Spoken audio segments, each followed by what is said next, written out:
Today I'm going to be explaining the law of attraction in a little bit more of a technical way that'll help you understand why the thoughts that you think actually do cause the results you want when you're trying to obtain any goal whatsoever. So basically what happens is all of our thoughts are surrounded by what we call beliefs or programs or your spirituality, or it's just a set list of assumptions that are going to determine what things you think about and then ultimately the actions that you derive from your original thoughts.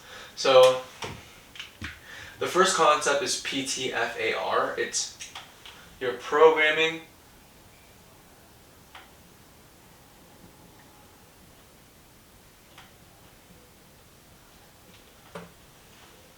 causes what? So let's say you have a belief. This belief is then going to cause thoughts, right?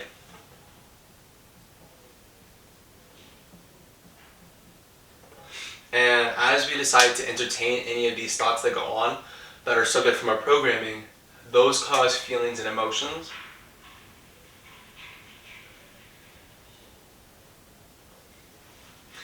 Feelings, which then causes us to take action, and our actions ultimately cause our results. So, programming, let's for example say that I said that the only way to make money is to get a 9-to-5 job. So then, obviously all of my thoughts would be surrounded by the idea of how to get a 9-to-5 job, where I can go, where I can apply, and the different kinds of jobs that are out there and what's possible, right? And so if the next assumption is that there are no 9-to-5 jobs around whatsoever, my next thought would be okay, cool, so how am I going to make money for myself? What kind of business can I start? What kind of value can I provide? And those are two separate kinds of thoughts. Another one would be life is hard, things are difficult, and I'm really sad. And so your thoughts are going to entertain those ideas, which are, I'm so sad, I kind of miss my friends, I feel kind of lonely, and no one really likes me, those kinds of thoughts. And when you entertain those thoughts, those cause feelings, and that's the emotion of sadness, worry, anxiety, or whatever it may be.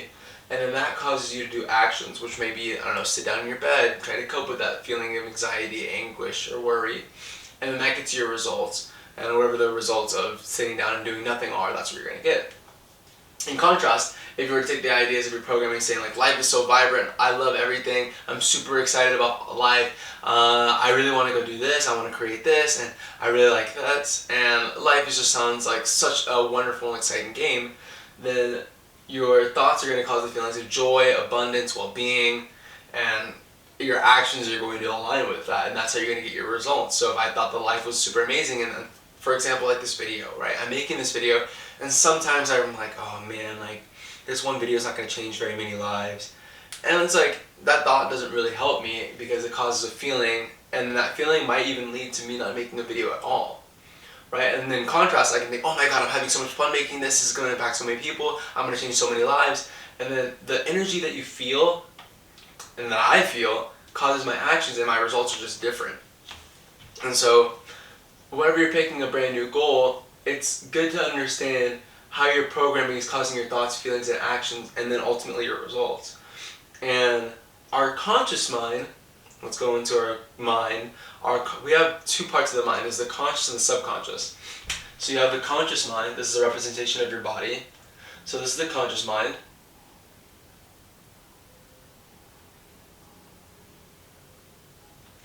And the bottom side is the subconscious mind.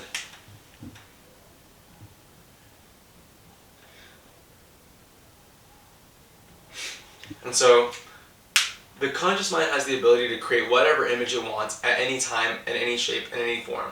So at any time you have the will to actually change what's inside of your conscious mind. So I can create ideas of flying ships or mountains of gold or whatever I want inside of my mind. I also have the ability to accept or reject any idea that comes into my mind consciously. So I have an idea that's William, you're not good enough, I can accept or reject that idea instantaneously. The subconscious mind does not have that ability. The subconscious mind takes whatever the conscious mind allows directly into the subconscious mind. And the subconscious mind expresses itself through emotion and feeling. So the subconscious mind leads straight to your body, and that leads straight to your vibration, and which we call our mood.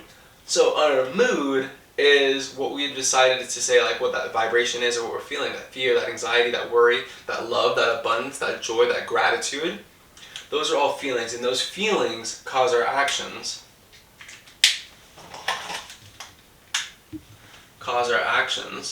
Right? And then coming right back at us are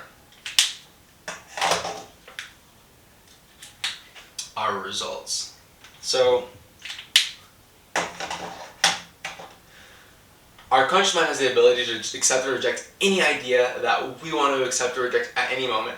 The subconscious mind does not have that ability, right? And so the conscious mind controls about 5% of everything that we do. Our subconscious mind actually allows us to expend less energy on the things that we want. It knows no bounds and has no restrictions. And it controls 95% of all of our actions. It's just habitual actions or habitual way of thinking. So if you take an idea and you perceive it as true, from the age 0 to about 8, that's when we don't even have our conscious mind, our ability to accept or reject any ideas. It actually just falls right into our subconscious mind. And that kind of forms our concept of self and the world and reality as we know it.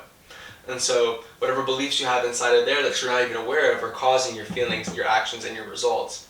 And so the only way to change your subconscious mind at this point is to either completely just accept ideas and let it drop into your subconscious mind and then have you just do the result. And the other way is to impress upon it through habit. And I think this is the part about law of attraction or manifestation or anything that people just kind of don't even talk about, is the fact that you are creating a habit, right? It's not like you're just thinking of something and meditating and praying. You're conditioning your mind to be aware of the idea, because your subconscious mind cannot tell the difference between reality and what's happening inside of your mind. Whatever you create inside of it, subconscious mind just accepts it. And so being aware of what's inside of your habitual way of thinking, basically what's happening inside here is you have a bunch of habitual ways of thinking that then project the way you see the world, which is your paradigm, right? And if you see everything through this 95% paradigm, the results that you're getting are through this funnel, which is your paradigm. You're seeing the world through that lens. Like, this is literally how you see the world. You can imagine like a pair of glasses right here. And that's like how you're seeing the world, you know what I mean? It's like, hey, here's your nose.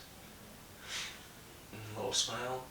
That might be a good and terrible smile, but that's basically how you're seeing the world. You're projecting yourself through this habitual way of thinking.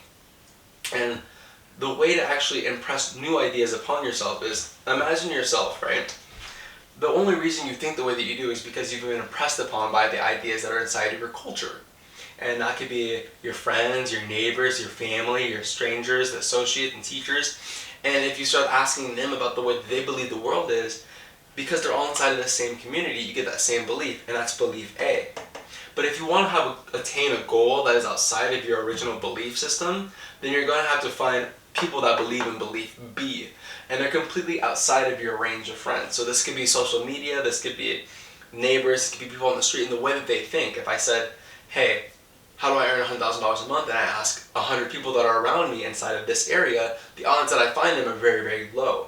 So you need to be able to impress upon yourself a type B belief into yourself for the course of 21 days. There's a book by Maxwell Maltz, and he talks about psychocybernetics. Psychocybernetics is basically understanding where your psychological thermostat is set. What your psychological thermostat is, it's basically saying, let's say you earn $3,000 a month and you do that consistently. That's where your thermostat is set at $3,000 a month. If you earn any more, you'll start self-sabotage until you go back to $3,000. If you earn any less, you'll start making up everything you possibly can in order to get up to $3,000. And so you have to impress upon yourself this new core belief and this idea B that allows yourself to create the life that you want to live over the course of 21 days, and then it becomes a habit. And once it becomes a habit, then you've got it. And so, let's say your current belief is that money is hard to get. Well, you need to impress upon yourself a new idea over the course of 21 days that says money is easy. Well, I'm so happy and grateful now that money comes to me in increasing quantities through multiple sources on a continuous basis. You could pick something like that. Anything that is in the present tense that allows you to have a new belief. And now, this is where things get kind of weird because, honestly, at this point, you're surrounded by your friends, family, associates, strangers, neighbors, and they're all going to think you're just about crazy because it doesn't align with their belief system. If I said that I'm going to earn $100,000, it's going to be very, very easy, that doesn't align with their belief system, and that version of you isn't something that they can really genuinely accept because their self-construct is just something that doesn't align with it. So just be aware of that. And so when you're imprinting yourself with this new belief, you need to make sure that you're doing it in a place where you're not getting barraged by a whole bunch of new beliefs and ideas, because no belief is any more right or wrong than another one. They just are. They just exist. And so when you know that there's objective things and one belief is going to help you more than the other depending on your goal, then you just pick the belief that you want to impress yourself upon. So over the course of 21 days, that's how you can do that. Now, why does any of this matter? Because when you go out to set up a new goal, or try something new, or be something new, or be something better, you're going to run into the friends, family, all these different beliefs, and then also you're going to run into your habitual way of thinking, and you're going to start seeing all of these thoughts flare up, saying like, you're not this kind of person, this isn't going to work, you're not going to do it, it's impossible, everyone around you knows it. Then your feelings are going to light up and you're going to be like, I can't do it, I'm not this kind of person.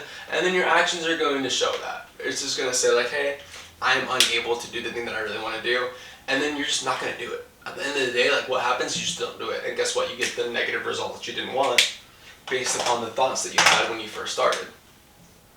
Boom. And you get no results. And so we're trying to change this programming at a core so that your thoughts and feelings and actions align with it. So let's say I was just super excited and I'm just going to do this every single day and this is how I'm going to feel. Your actions just become very, very drastically different. And so you're not trying to fight the idea that this is hard, this is difficult, no one cares. Instead, you have a completely new idea about life.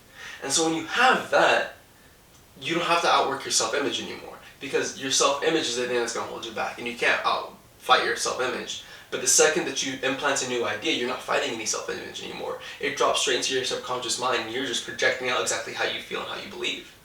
And that's who you are now. And so what I want to leave you with is, there's a tape by Earl Nightingale. It's called Strangest